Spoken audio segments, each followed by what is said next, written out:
இளைஞர்களே, இது உங்களுக்கான வீடியோ.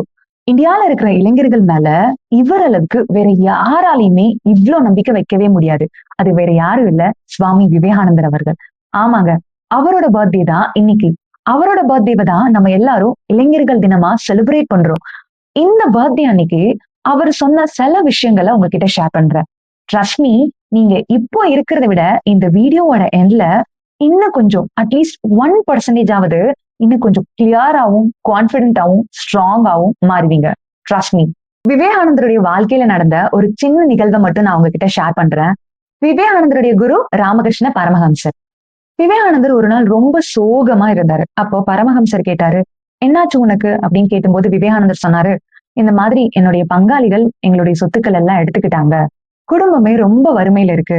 என்ன பண்றதுனே தெரியல. நாங்க எல்லாரும் சாப்பிட கூட இல்ல. நான் வேணா ஒரு வேலைக்கு போகட்டுமா அப்படின்னு சொல்லிட்டு விவேகானந்தர் கேட்டாரு. அதற்கு பரமஹம்சர், நான் வேணா உனக்கு ஒரு வேலை ரெடி பண்ணட்டுமா? ஒண்ணு பண்ணலாம். இன்னைக்கு அமாவாசை. இன்னைக்கு நைட்டு கோயில்ல பூஜை முடிஞ்சதுக்கு அப்புறம் கடவுள்கிட்ட உன் வேலையை பத்தி கேளு அப்படின்னு சொல்லிட்டாரு. விவேகானந்தரும் சரின்னு சொல்லிட்டு அன்னைக்கு நைட் அங்க தங்கி பூஜை முடிஞ்ச உடனே கடவுள் கிட்ட போனாரு. போயிட்டு வெளியே வந்த உடனே பரமஹம்சர் கேட்டாரு, என்னாச்சு உன்னோட வேலை பத்தி கேட்டியா அப்படின்னு கேட்டபோது விவேகானந்தர் சொன்னாரு, இல்ல மறந்துட்டேன் அப்படி சொன்னாரு. சரி போ, மறுபடியும் போய் கேளு அப்படின்ட்டு பரமஹம்சர் அனுப்பி வச்சாரு. விவேகானந்தர் மறுபடியும் உள்ள போயிட்டு வெளியே வந்தபோது பரமஹம்சர் கேட்டாரு, கேட்டியா? அவரு மறுபடியும் இல்ல மறந்துட்டேன் அப்படின்னாரு. அட, உனக்கு எத்தனை தடவை சொல்றது? போ, உன்னோட வேலை பத்தி கண்டிப்பா கேட்டுட்டு வா அப்படின்னு சொல்லிட்டு பரமஹம்சர் மறுபடியும் விவேகானந்தர் அனுப்பி வச்சாரு. அப்போ விவேகானந்தர் உள்ள போய் கொஞ்ச நேரம் கழிச்சு வெளியே வந்தாரு. பரமஹம்சர் வந்தோடனே கேட்டுட்டியா அப்படி கேட்டாரு. அப்ப விவேகானந்தர் சொன்னாரு, இல்ல.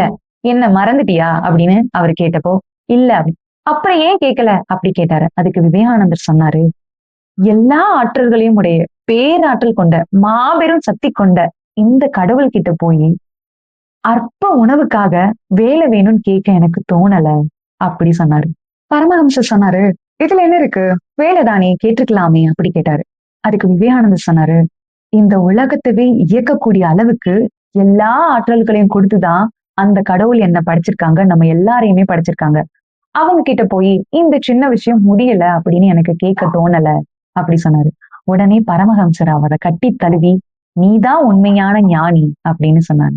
விவேகானந்தருடைய எழுத்துக்களை படிச்சதுக்கு அப்புறம் அவருடைய தேச பக்தி 1000 மடங்கு பெருகினதா மகாத்மா காந்தியடிகள் சொல்லியிருப்பாங்க. அந்த அளவுக்கு உத்வேகமாகவும் ஆற்றலாகவும் சக்தி மிகுந்ததாகவும் இருக்கிறது தான் விவேகானந்தருடைய எழுத்துக்களும் சிந்தனைகளும். இன்னைக்கு அவருடைய பிறந்த நாள் அன்னைக்கு 3 விவேகானந்தருடைய சிந்தனைகளை உங்களுக்காக ஷேர் பண்றேன். இதை நம்ம தெரிஞ்சுக்கிறது மட்டும் இல்லாம நம்ம வாழ்க்கையில அப்ளை பண்றது மூலியமா நம்மளும் ஒரு வெற்றிகரமான வாழ்க்கைய கண்டிப்பா வாழ முடியும். அதுல முதலாவது ஒண்ணு பார்க்கலாமா? மாபெரும் வீரனே, கண் விழித்து எழுந்திரு. இந்த உறக்கம் உனக்கு பொருந்தாது.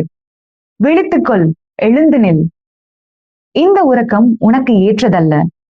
நீ உன்னை துன்பப்படுபவனாகவும் பலவீனனாகவும் நினைக்காதே. எல்லாம் வல்ல ஆற்றல் படைத்தவனே, விழித்தெழுந்து நீ உன் ஆற்றலின் இயல்பை வெளிப்படுத்து. 2வது படிக்கிறேன். நீங்கள் மகத்தான காரியங்களை செய்யாமல் சின்னஞ்சிறிய செடி கொடிகளைப் போல பிறந்து பிறந்து சாகும் மிகவும் கீழ்த்தரமான வாழ்க்கை நடத்துவதில் என்ன பெருமை இருக்கிறது? இத ஃபர்ஸ்ட் டைம் படிக்கும் போது எனக்கு பலாரும் கன்னத்திலே அரைஞ்ச மாதிரி இருந்தது. பட் ட்ரஸ்ட் மீ, அவரோட வேர்ட்ஸ் ஹார்ஷா இருக்குன்னு நினைக்க வேணாம். அதை நல்லா கவனிச்சீங்கன்னா நம்ம மேல இருக்கிற அக்கறையும் இந்த சமுதாயத்தின் மேல இருக்கிற அக்கறையும் நல்லாவே தெரியும். சோ இதை ஃபாலோ பண்ணலாமா? Okay okay. Last one. லட்சியம் ஒன்றும் இல்லாமல் வாழ்பவன் 50,000 தவறுகள் செய்வான் என்று நான் உறுதியாக சொல்வேன். எனவே உயர்ந்த ஓர் லட்சியம் கொண்டிருப்பது நல்லது.